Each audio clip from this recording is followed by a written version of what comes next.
CHSL এক্সামে আসা এই সিম্পল ইন্টারেস্টের অঙ্কটিতে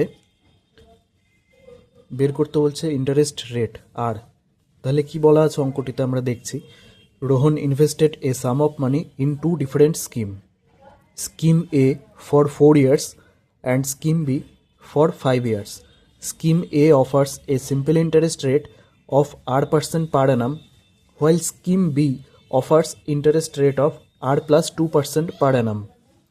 The amount invested in Scheme A is 50% more than in Scheme B.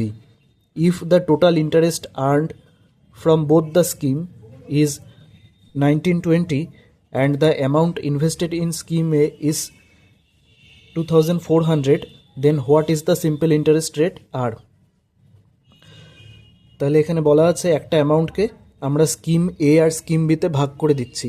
Scheme এতে আমাদের ইন্টারেস্ট রেট হচ্ছে R%, আর স্কিম বিতে ইন্টারেস্ট রেট R প্লাস 2%।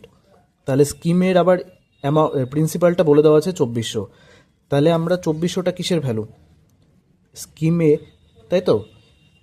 এবারে 2400টা বলেছে the amount invest in scheme A is 50% more than scheme B, more than in scheme B. তাহলে এটা scheme B এর অ্যামাউন্ট কত হবে? এটা হচ্ছে 150, 150-র ভ্যালু 2400, তাহলে 100-এর ভ্যালু কত হবে?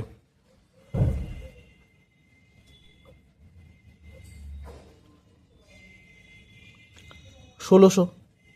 তাহলে 1600 টাকা হচ্ছে আমাদের স্কিম বিতে ইনভেস্ট করা হয়েছে। তাহলে অ্যাকর্ডিং টু কোশ্চেন কি বলা হচ্ছে, প্রথম স্কিমে ইনভেস্টেড প্রিন্সিপাল কত? 2400, interest rate R, time 4 years divided by 100। এটা কোন formula? SI is equal to PRT by 100 plus scheme বিতে আমাদের কত ইনভেস্ট করা হয়েছে? 1600। তাহলে 1600 ইন্টারেস্ট রেট কত বলা? আর প্লাস 2% ইন্টু আর প্লাস 2, আর টাকা ইনভেস্ট করা হয়েছে কত বছরের জন্য? 5 yearsের জন্য, ডিভাইডেড বাই 100।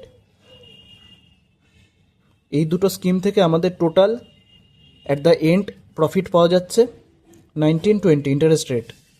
তাহলে এই দুটোর ভ্যালু হবে 1920।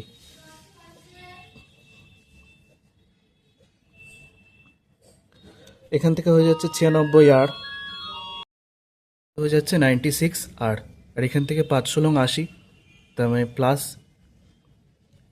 80 আর প্লাস 160 ইজ ইকুয়াল টু 1920।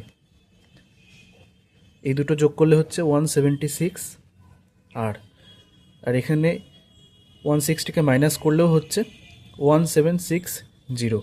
তাহলে এটা দিয়ে এটাকে কাটলে 10 হচ্ছে। তাহলে আমাদের রেট অফ ইন্টারেস্ট স্কিম এতে কত হচ্ছে? 10%। আর স্কিম টুতে কত বলা ছিল? আর প্লাস 2, অর্থাৎ 10 + 2, দ্যাট মিন্স 12%।